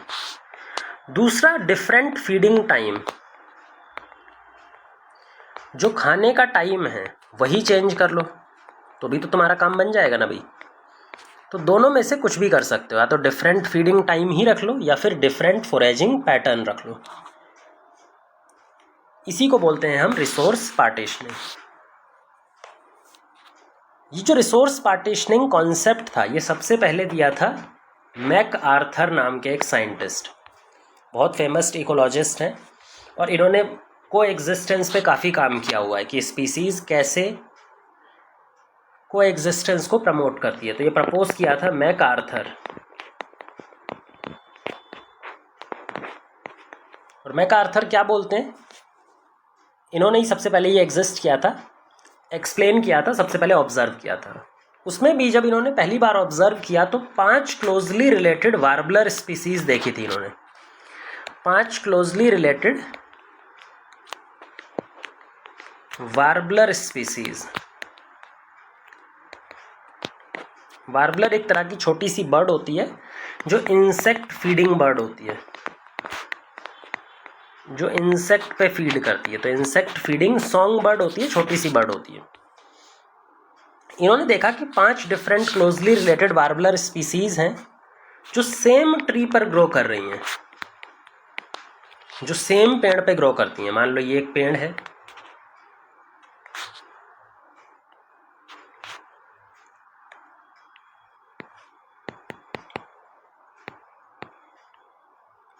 इसी पर वार्बलर स्पीसीज ग्रो कर रही हैं, लेकिन उन तीनों का behavioural pattern, foraging pattern different है। इसमें वो कौन से एरिया पे फोरेज करती हैं, कौन से एरिया पे फीड करती हैं, वो उन्होंने चेंज कर रखा है। कोई तो शेडी एरिया में फीड करता है, नीचे साइड में फीड करता है, कोई ऊपर वाली साइड पे फीड करता है जो कैनोपी वाली साइड है, कोई कोर वाले रीजन में फीड करता है। तो उन्होंने क्या किया है, इन्होंने फोरेजिंग पैटर्न को, बिहेवियर को चेंज कर लिया है। मतलब डिफरेंट एरिया में फीड करते हैं और डिफरेंट एरिया के साथ में डिफरेंट इंसेक्ट टाइप पे फीड करते हैं, डिफरेंट टाइप ऑफ इंसेक्ट्स। ये दोनों कॉन्सेप्ट उन्होंने चेंज कर दिया और इसकी मदद से वो पांचों सेम ट्री पर को एग्जिस्ट करती हैं। वो सेम ट्री पर पांचों की पांचों क्या कर रही हैं, को एग्जिस्ट, को एग्जिस्टेंस को शो कर रही है। इसी फिनोमिनन को बुलाया जाता है को एग्जिस्टेंस। अच्छा, रिसोर्स ओवरलैपिंग करने की वजह से एक्चुअल में हुआ क्या है पता है? अगर हम बेसिक कॉन्सेप्ट की बात करें कंपटीशन के, तो हमने बोला था निश ओवरलैप। भाई निश ओवरलैप जितना ज़्यादा होगा कंपटीशन उतना बढ़ेगा। रिसोर्स पार्टीशनिंग से हम निश ओवरलैप को कम कर देते हैं। जितना रिसोर्स ओवरलैपिंग कम हो जाएगा उतना कंपटीशन रिड्यूस हो जाएगा। तो यही हमारा रिसोर्स पार्टीशनिंग का मेन मकसद होता है। तो ये हो गया रिसोर्स पार्टीशनिंग, दूसरा कॉन्सेप्ट। अब रिसोर्स पार्टीशनिंग जो है ना, वो कंपटीशन की वजह से आता है। रिसोर्स पार्टीशनिंग हमेशा नहीं रहता। ऐसा नहीं है कि भाई स्पीसीज हमेशा रिसोर्स पार्टीशनिंग करके रखती है। रिसोर्स पार्टीशनिंग तभी देखने को मिलता है जब कंपटीशन हो रहा हो, और उसकी वजह से मान लो जब कंपटीशन होता है तो एक स्पीसीज अपना एरिया भी कम कर लेती है। स्पीसीज का जो डिस्ट्रीब्यूशन होता है, मतलब कितने एरिया में वो पाया जाता है, वो कंपटीशन की वजह से रिड्यूस होता है। अगर कंपटीशन हो रहा है तो वो चीज़ क्या होगी बेटा, रिड्यूस होगी, वो कम हो जाएगी। जैसे मान लो कि एक पॉन्ड है, एक पॉन्ड है, इस पॉन्ड के अंदर में 2 फिश पाई जाती है। एक है फिश F2 और एक है फिश F1। ये दोनों फिशेस पॉन्ड में पाई जाती हैं। अगर तो ये दोनों फिश अकेली पाई जाती, मान लो F1 अकेली पाई जाती, तो वो कहाँ तक मिलती हमें, पूरे पॉन्ड एरिया को कवर कर लेती। वो पूरे पॉन्ड में पाई जाती, भाई हर कुछ खाती। मान लो अगर फिश F2 अकेली मिलती तो वो कहाँ पे पाई जाती? पूरे पॉन्ड में अकेली मिलती। लेकिन जब दोनों साथ में आते हैं तो इनके बीच में क्या होगा? Resource partitioning. भाई रिसोर्स तो पार्टीशन करना ही पड़ेगा। तो इसकी वजह से एक स्पीसीज क्या करेगी? अपना एरिया चेंज कर लेगी। मान लो जो F1 है उसने क्या किया? उसने ये बाहर वाला जो पेरिफेरल एरिया है वो चूज कर लिया, और जो कोर वाला सेंट्रल वाला पार्ट था वो F2 फिश का हो गया। अगर अकेली पाई जाते तो क्या ये पूरे पॉन्ड में पाई जाती? बिल्कुल। लेकिन क्योंकि यहाँ पर दोनों फिश साथ में हैं तो दोनों के होने की वजह से इन्होंने अपना एरिया सिकोड़ लिया, अपना एरिया जो है वो कम कर लिया। इसमें भी एक इम्पॉर्टेंट चीज़ है भाई, जो एरिया होता है ना वो भी सारा का सारा यूनिफॉर्म नहीं होता। कुछ पार्ट होता है जो बहुत अच्छा होता है और कुछ पार्ट होता है जो उतना अच्छा नहीं होता। जैसे मान लो इस फिश के लिए जो बीच वाला पोर्शन है वहाँ पे ज़्यादा खाना मिलेगा, वो ज़्यादा अच्छा है। पेरीफेरी पर ज़्यादा अच्छा नहीं है। तो अगर कंपटीशन होता है तो अच्छा वाला एरिया कौन रखता है? जो कॉम्पिटिटिवली सुपीरियर है, जिसका आर कम रिड्यूस हुआ है, जो कॉम्पिटिटिवली सुपीरियर है। वहीं पर F1 अगर देखें तो इसका आर ज़्यादा रिड्यूस हुआ है, ये कॉम्पिटिटिवली इन्फीरियर है।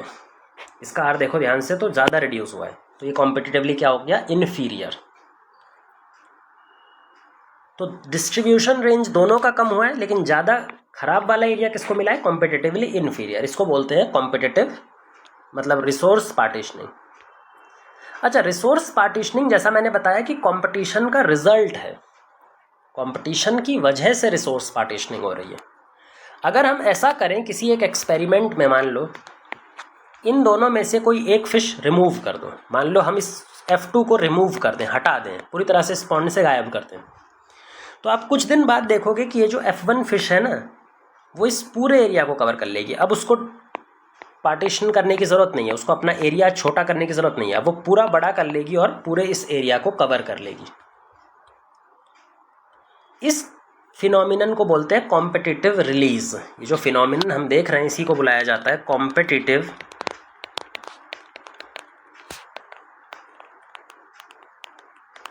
रिलीज। कॉम्पिटिटिव रिलीज यानी एक स्पीसीज को हटाने पर, जो दो स्पीसीज कॉम्पीट कर रही हैं, अगर हम उनमें से एक को हटा दें तो उनमें से एक को हटाने पर जो दूसरी स्पीसीज है उसका डिस्ट्रीब्यूशन रेंज काफ़ी ज़्यादा बढ़ जाएगा। तो इसी को बुलाया जाता है कॉम्पिटिटिव रिलीज। कॉम्पिटिटिव रिलीज से ये प्रूफ होता है कि कंपटीशन हो रहा था।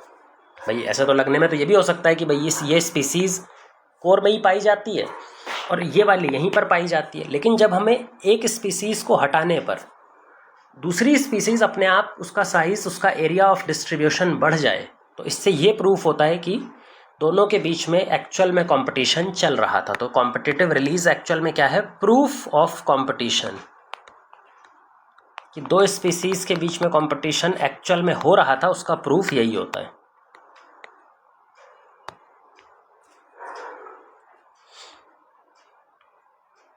अब इसका एक, ये तो हमने थियोरेटिकल एक्सपेरिमेंट ऐसे ही किया है, एक एनसीईआरटी का प्रैक्टिकल रियल एक्सपेरिमेंट दिया हुआ है एक एनसीईआरटी में, कोनल्स फील्ड एक्सपेरिमेंट। कोनल एक साइंटिस्ट थे, उन्होंने एक फील्ड एक्सपेरिमेंट किया हुआ है जो एनसीईआरटी में दिया हुआ है। कहाँ पर एक्सपेरिमेंट किया इन्होंने? Rocky sea coast of Scotland. जो रॉकी सी कोस्ट है स्कॉटलैंड में,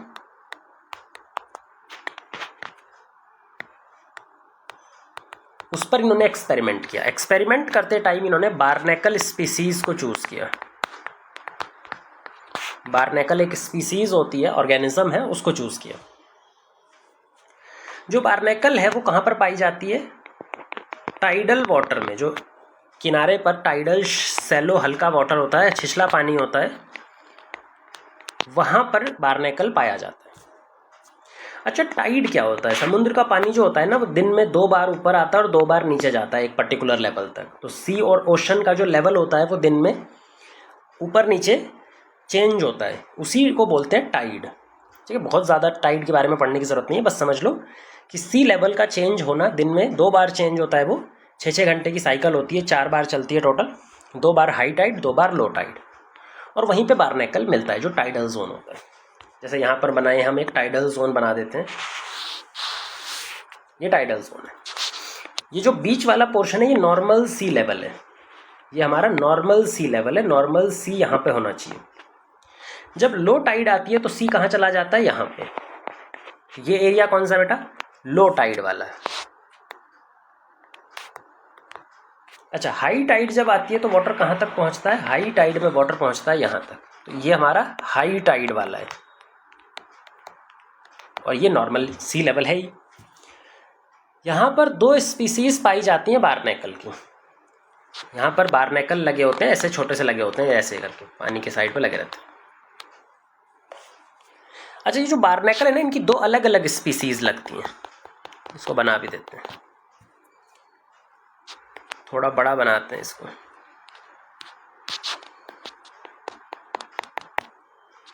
नीचे वाली जो स्पीसीज है इसको बोलते हैं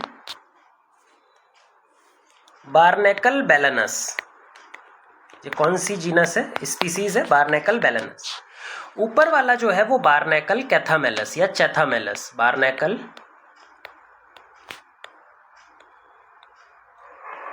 चैथामेलस।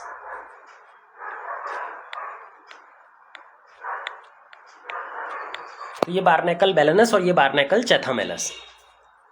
ध्यान से देखो तो ये बारनेकल बेलेनस जो है ना, हम इसको बी से याद रख सकते हैं, बलवान। ये क्या है, बलवान, ज़्यादा स्ट्रांग बलवान है। क्योंकि ये ज़्यादा स्ट्रांग है, कॉम्पिटिटिवली सुपीरियर है, तो ज़्यादा अच्छा वाला एरिया किसने ऑक्यूपाई किया है, इसने ऑक्यूपाई किया है। अच्छा वाला कैसे बोल सकते हैं इसको, देखो ये हमेशा पानी में रहता है 99% टाइम। जब नॉर्मल सी लेवल रहता है तो भी ये पानी में रहता है, जब हाई टाइड आती है तब भी ये पानी में रहता है, सिर्फ जब लो टाइड आती है तब ये पानी से बाहर आता है।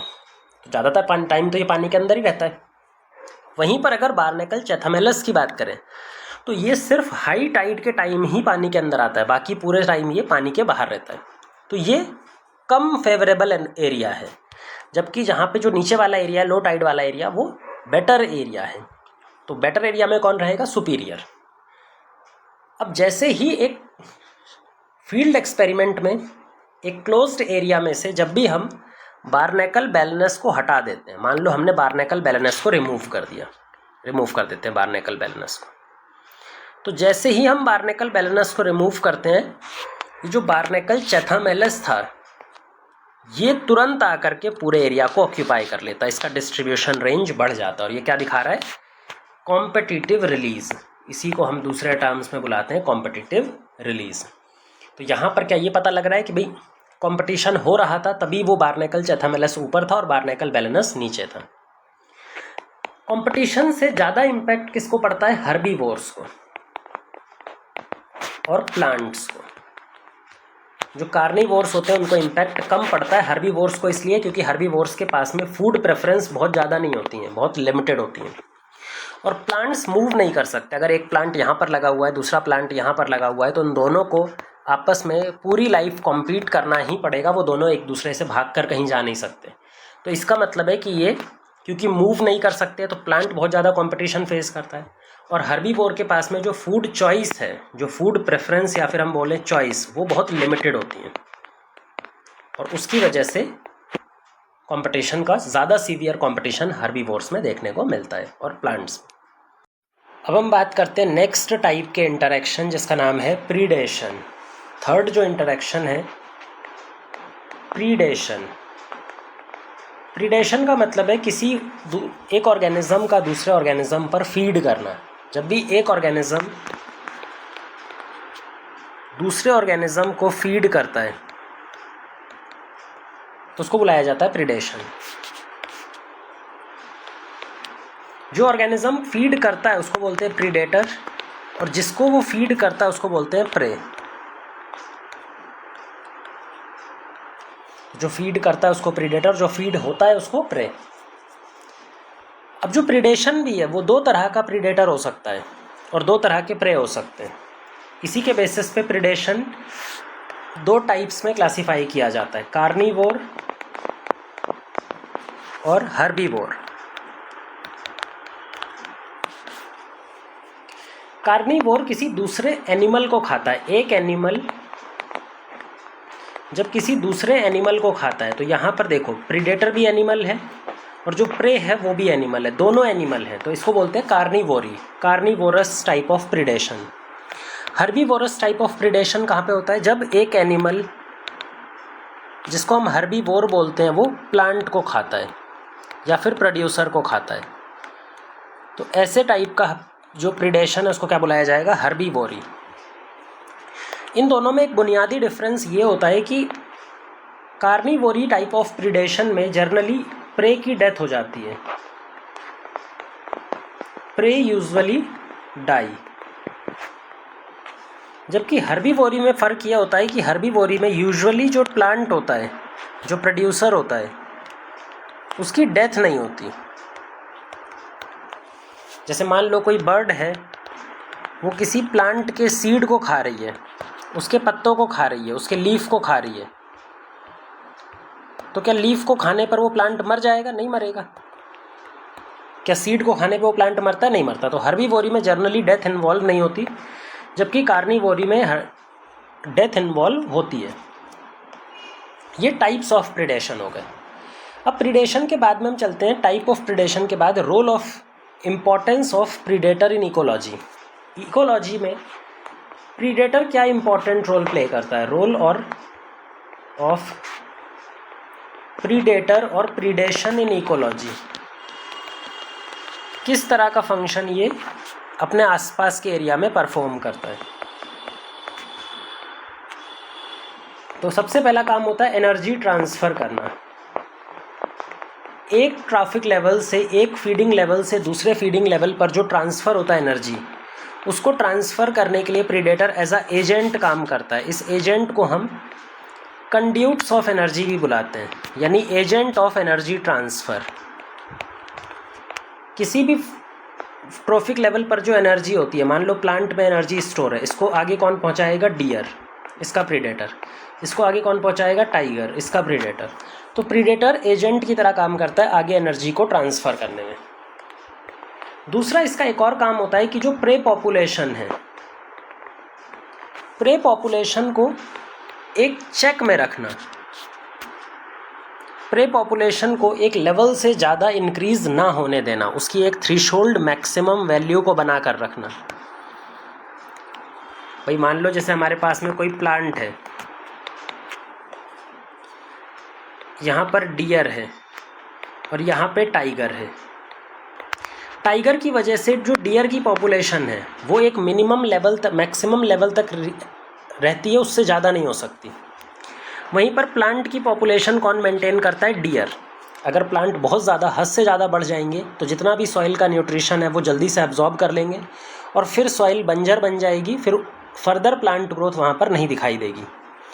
इसी में अगर टाइगर का माने तो अगर टाइगर ना हो तो डियर क्या करेगा? बहुत तेज़ी से ग्रो करेगा, बहुत जल्दी सारी घास ख़त्म कर लेगा और फिर डियर की डेथ हो जाएगी। तो जो प्रीडेटर होता है वो प्रे पॉपुलेशन को चेक में रखता है, कंट्रोल में रखता है, एक लेवल से ज़्यादा उसको इंक्रीज़ होने नहीं देता। इसका सबसे बढ़िया एग्जाम्पल मिलता है जब भी हम कभी किसी एलियन स्पीसीज़ को एक पर्टिकुलर एरिया में इंट्रोड्यूस करते हैं। तो अब एलियन स्पीसीज़ होती क्या है ये एक बार डिस्कस कर लेते हैं। मान लो ये एरिया 1 है और ये दूसरा एरिया है एरिया 2, तो दो एरिया हैं हमारे पास। इस एरिया में दो स्पीसीज़ मिलती हैं, बी और सी, इसमें डी और ई। ये जो बी है और डी और ई है, इनके बीच में प्रीडेटर प्रे का रिलेशन है, ठीक है। ये प्रीडेटर है और ये किसको खाता है? सी को खाता है। ये भी प्रीडेटर है और ये ई को खाता है। ये जो दोनों स्पीसीज़ हैं इस एरिया में मिलने वाली, इनको बोलते हैं नेटिव, जो एक एरिया में पहले से पाई जाती हैं, नेचुरली पाई जाती हैं। मान लो हमने इस सी स्पीसीज़ को उठा करके इस एरिया में डाल दिया, तो इस एरिया के लिए, एरिया 2 के लिए, ये जो सी स्पीसीज़ है ये कैसे बिहेव करेगी? Non native. क्या ये यहाँ पर नेचुरली पाई जाती है? नहीं, तो इसको हम बोलेंगे नॉन नेटिव, एक्जोटिक या फिर एलियन स्पीसीज़। तीनों में से कोई सा भी वर्ड यूज़ कर सकते हो, नॉन नेटिव, एक्जोटिक या फिर एलियन स्पीसीज़। एलियन स्पीसीज़ के साथ में प्रॉब्लम क्या होती है कि भाई एलियन स्पीसीज़ का तो कोई प्रेडेटर यहाँ पर है नहीं। एलियन स्पीसीज़ का नेचुरल प्रेडेटर तो बी था, नए वाले एरिया में तो इसका कोई नेचुरल प्रेडेटर नहीं होगा। तो इसकी वजह से ये अपनी पॉपुलेशन बहुत तेज़ी से इंक्रीज़ करने लगती है। इस एरिया में ये इतनी तेज़ी से ग्रो करने लगती है कि इस एरिया की जो नेटिव पॉपुलेशन थी डी और ई, इनको प्रॉब्लम क्रिएट करने लगती है। तो ऐसे टाइम पर एलियन स्पीसीज़ कैसी स्पीसीज़ में कन्वर्ट हो जाती है? इनवेजिव। इनवेजिव यानी जो अपना नंबर बहुत तेज़ी से मल्टीप्लाई करे, फास्ट मल्टीप्लाई करे, और फास्ट मल्टीप्लाई करने की वजह से उस पूरे एरिया में अपना नंबर इंक्रीज कर ले, प्रॉब्लम क्रिएट करे, तो उसको बोलते हैं हम इनवेजिव स्पीसीज। इनवेजिव स्पीसीज का एक प्रैक्टिकल एग्जाम्पल भी हमारे पास, जो प्रिकली पियर कैक्टस का एग्जाम्पल दिया है एनसीईआरटी में। प्रिकली पियर कैक्टस, ज़्यादातर एक्सोटिक स्पीसीज ऐसे ही बिहेव करती हैं। प्रिकली पियर कैक्टस अमेरिका से ला करके 1920s में ऑस्ट्रेलिया में इंट्रोड्यूस किया गया था। इसके बहुत सुंदर फ्लावर होते हैं और उसी फ्लावर की वजह से इसको कहाँ पे इंट्रोड्यूस किया गया था? ऑस्ट्रेलिया में इंट्रोड्यूस किया गया था।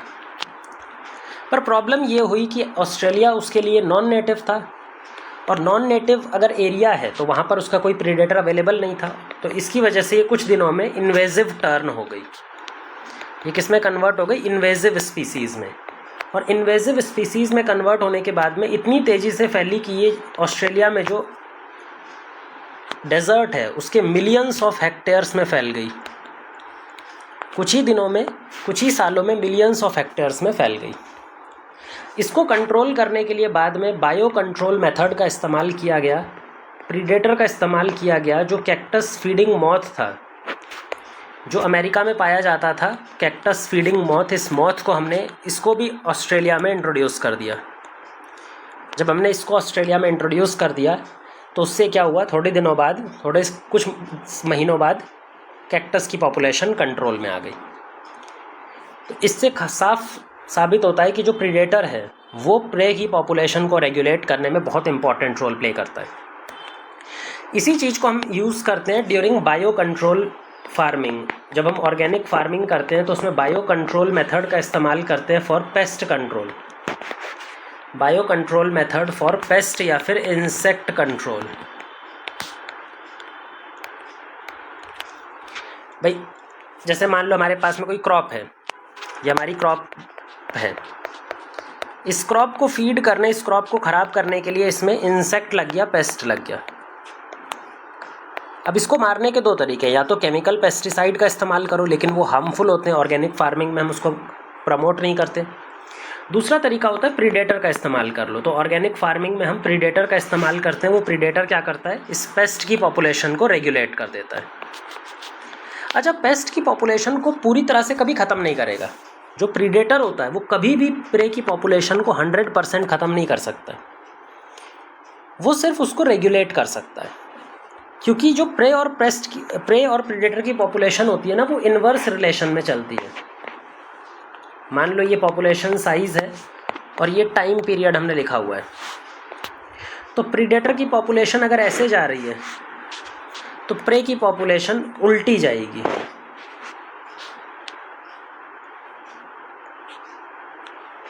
ये प्रे है और ये प्रीडेटर।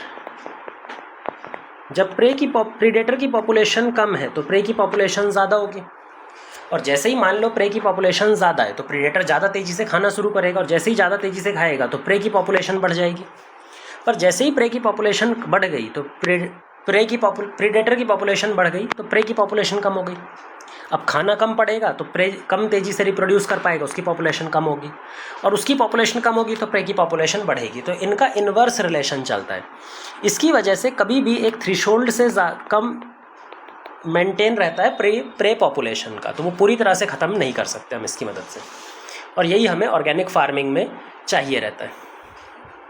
तो इस तरह का ग्राफ कई बार आता है जहाँ पे हम ये चीज़ पता करके देनी होती है। 2 रोल के बाद में हम तीसरा जो इम्पोर्टेंट रोल है प्रीडेटर का, वो है किसी एरिया में मेंटेन रखना स्पीसीज डाइवर्सिटी। एक एरिया में स्पीसीज डाइवर्सिटी को मेंटेन रखता है। कैसे मेंटेन रखेगा भाई? स्पीसीज डाइवर्सिटी कब मेंटेन रहेगी? जब उनके बीच में कंपटीशन कम से कम हो। By reducing the competition. अभी इसके पहले हमने कॉम्पिटिशन टाइप ऑफ इंटरेक्शन पढ़ा था, और कॉम्पिटिशन का रिजल्ट क्या होता है कि स्पीसीज डाइवर्सिटी कम होगी। एक पॉसिबिलिटी है कि कॉम्पिटिशन की वजह से एक्सटेंशन हो सकता है। जो प्रीडेटर होता है ना, वो प्रे पॉपुलेशन को कम करके रखता है, रिड्यूस करता है, और रिड्यूस करने की वजह से जो उनके बीच में आपसी कंपटीशन हो रहा होता है इंटर स्पेसिफिक, उसको रिड्यूस कर देता है, जिसकी वजह से पॉपुलेशन डाइवर्सिटी बनी रहती है।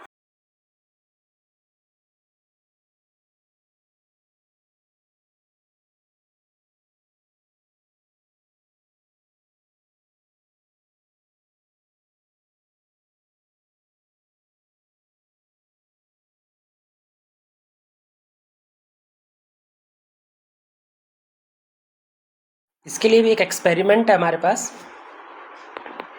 जो कि दिया हुआ है Rocky intertidal community. Rocky intertidal community, जो टाइडल कम्युनिटी होती है उसमें रॉक्स प्रेजेंट होते हैं, तो पानी भरा हुआ रहता है। जब भी रॉक टाइड्स आती है तो पानी भर जाता है। तो उन्हीं कम्युनिटीज़ की बात की गई है। कहाँ पर? American Pacific coast. American Pacific coast में ये एक्सपेरिमेंट किया गया। वहाँ पर देखा गया कि जो रॉकी इंटरटाइडल कम्युनिटीज़ हैं, जो रॉक्स के बीच में पानी भरा हुआ है, तो वहाँ पर एक इम्पॉर्टेंट प्रीडेटर है स्टारफिश पिज़ास्टर। जो पिज़ास्टर स्टारफिश है वो एक इम्पॉर्टेंट प्रीडेटर की तरह यहाँ पे काम करती है। अगर मान लो इस प्रीडेटर को हम हटा देते हैं, एक एक्सपेरिमेंट में हम इस प्रीडेटर को हटा देते हैं, तो जैसे ही हमने इस पिज़ास्टर को हटाया तो यहाँ पर जो प्रे पॉपुलेशन थी, जो पिज़ास्टर जिन पे फीड करती थी, कौन सी प्रे पॉपुलेशन थी? इनवर्टिब्रेट्स। पिज़ास्टर इनवर्टिब्रेट्स को खाती है। तो देखा गया कि लगभग 1 साल के अंदर में 10 इनवर्टिब्रेट स्पीसीज एक्सटेंट हो गई। कितने साल में? 1 साल में लगभग 10 इनवर्टिब्रेट स्पीसीज, जो इसके प्रे स्पीसीज थी, वो आपसी कंपटीशन की वजह से एक दूसरे से कॉम्पीट करके इतना तेज़ी से उन्होंने अपना ग्रोथ करवाया, क्योंकि प्रीडेटर तो था नहीं, तो उनकी ग्रोथ अनलिमिटेड हुई। ग्रोथ होने की वजह से वो आपस में कॉम्पीट करके एक्सटेंट हो गई। तो इससे पता लगता है कि जो प्रीडेशन है वो किसी एरिया के इकोसिस्टम बैलेंस को, डाइवर्सिटी को मेंटेन करने में भी इम्पॉर्टेंट रोल प्ले करता है। अब हम बात करने वाले हैं यहाँ पर प्रॉपर्टीज़ ऑफ प्रीडेटर्स। भाई प्रीडेटर जो रिलेशनशिप है, इसके अंदर में प्रीडेटर को फ़ायदा मिलता है, तो वो तो चाहेगा कि ये रिलेशन हमेशा हमेशा के लिए बना रहे, जबकि प्रे को इसमें नुकसान होता है। तो वो ऐसे अडेप्टेशन अपने अंदर, ऐसे चेंजेस लेकर के आएगा कि प्रीडेशन जो है वो कम से कम हो पाए। तो हमें यहाँ पर प्रीडेटर और प्रे की कैरेक्टरिस्टिक प्रॉपर्टीज़ देखनी है जो उनमें दिखाई पड़ती है। प्रीडेटर की सबसे बड़ी प्रॉपर्टी होती है कि वो प्रूडेंट नेचर का होता है, केयरफुल नेचर का होता है, वो कभी भी ओवर एक्सप्लॉयटेशन नहीं करता। आपने कभी नहीं देखा होगा डिस्कवरी चैनल पे कि जो लायन है वो लगातार किलिंग कर रहा है। जब उसको भूख लगती है, जब ज़रूरत होती है, तभी वो किलिंग करता है। वो अननेसेसरी किलिंग नहीं करेगा, वो केयरफुल नेचर का होता है, ओवर एक्सप्लॉयटेशन नहीं करता। इसी को बोलते हैं कि प्रीडेटर हमेशा प्रूडेंट नेचर के होते हैं। प्रूडेंट यानी केयरफुल नेचर के होते हैं। दूसरा हमें देखना है प्रॉपर्टीज़ ऑफ प्रे। भाई ये रिलेशन अगर चलाना है तो इसमें दूसरा मेंबर कौन है? प्रे। तो हमें प्रे के बारे में भी पता होना चाहिए, क्योंकि प्रे स्पीसीज़ के लिए ये जो इंटरेक्शन है ये नेगेटिव है, नेगेटिवली इम्पैक्ट करता है। तो वो कुछ ऐसे डिफेंस मैकेनिज्म डेवलप करता है जिससे वो प्रीडेशन को अवॉइड कर सके या कम कर सके। इन डिफेंस मैकेनिज्म में कौन कौन से डिफेंस मैकेनिज्म आते हैं? अगर हम एनिमल्स की बात करें तो एनिमल्स का सबसे बड़ा डिफेंस होता है रन करना। भाई प्रे से, प्रेडेटर से वो भाग सकता है। दूसरे जो कुछ मेथड्स हैं जिसमें आता है कैमोफ्लाज या क्रिप्टिक कलरेशन, जिसके अंदर वो सराउंडिंग कलरेशन को ऑब्टेन कर लेता है, अपनी बॉडी में सराउंडिंग कलर डेवलप कर लेता है, जिसकी वजह से उसको बैकग्राउंड कलर से मिक्स हो जाता है और उसको समझ पाना पॉसिबल नहीं हो पाता। कुछ ऐसे भी एनिमल्स होते हैं जो पॉइजनस हो जाते हैं, जो अपने अंदर में पॉइजन केमिकल डेवलप कर लेते हैं, जिसकी वजह से उनको जो दूसरा ऑर्गेनिज्म है वो नहीं खाएगा। तो आपको मालूम होगा बहुत सारे ऑर्गेनिज्म पॉइजनस नेचर के होते हैं। इसमें एक एग्जांपल है मोनार्च बटरफ्लाई। अब बटरफ्लाई के बहुत सारे प्रेडेटर होते हैं, बटरफ्लाई तो फूड चेन में बहुत नीचे आती है, लेकिन मोनार्च बटरफ्लाई ने अपने प्रीडेशन को कम करने के लिए क्या किया है, अपने अंदर में एक बहुत ही गंदा केमिकल, हाईली डिसटेस्टफुल केमिकल डेवलप कर लेती है। ये एक ऐसा केमिकल अपनी बॉडी में डेवलप करती है जिससे इसका जो टेस्ट है वो प्रीडेटर को बिल्कुल ख़राब लगे। अब ये जो केमिकल डेवलप किया जाता है, ये कौन डेवलप करता है, कैटरपिलर स्टेज में। वो एक ऐसा वीड खाती है, एक ऐसा पौधा खाती है जिसकी वजह से इसके अंदर इस तरह का केमिकल डेवलप हो जाता है। ये तो बात हो गई प्लांट एनिमल्स की। एनिमल्स के लिए प्रीडेशन फिर भी थोड़ा सा माइल्ड होता है, लेकिन अगर हम बात करें प्लांट्स के लिए, तो प्लांट्स के ऊपर प्रीडेशन का इम्पैक्ट और ज़्यादा सीवियर होता है, क्योंकि प्लांट्स के पास में रन करने की कैपेसिटी नहीं होती। प्लांट्स को वहीं पर खड़े होके डील करनी होगी चीज़ें। और अगर हम बात करें कितने परसेंटेज इंसेक्ट प्लांट को फीड करते हैं, तो approximately total 25% of all insects are phytophagous. वो प्लांट मटीरियल पे खाना खाते हैं। तो प्लांट किस पे रिलाई करते हैं, मॉर्फोलॉजिकल मीन्स ऑफ डिफेंस या फिर chemical means of defence. Morphological means जैसे प्लांट अपने अंदर में थॉर्न्स डेवलप कर लेते हैं, कांटे, स्पाइन डेवलप कर लेते हैं। थॉर्न में अकेशिया आ जाएगा, स्पाइन जो हरे कलर के होते हैं जिसमें कैक्टस आ जाएगा। केमिकल डिफेंस में बहुत सारे तरह के केमिकल स्टोर कर लेते हैं, जिसमें हमारे पास कार्डियक ग्लाइकोसाइड होता है। कार्डियक ग्लाइकोसाइड जो कैलोट्रोपिस डेवलप करता है। कैलोट्रोपिस एक प्लांट है, इसको खाने पर आदमी, वो जो एनिमल है वो बीमार पड़ जाता है।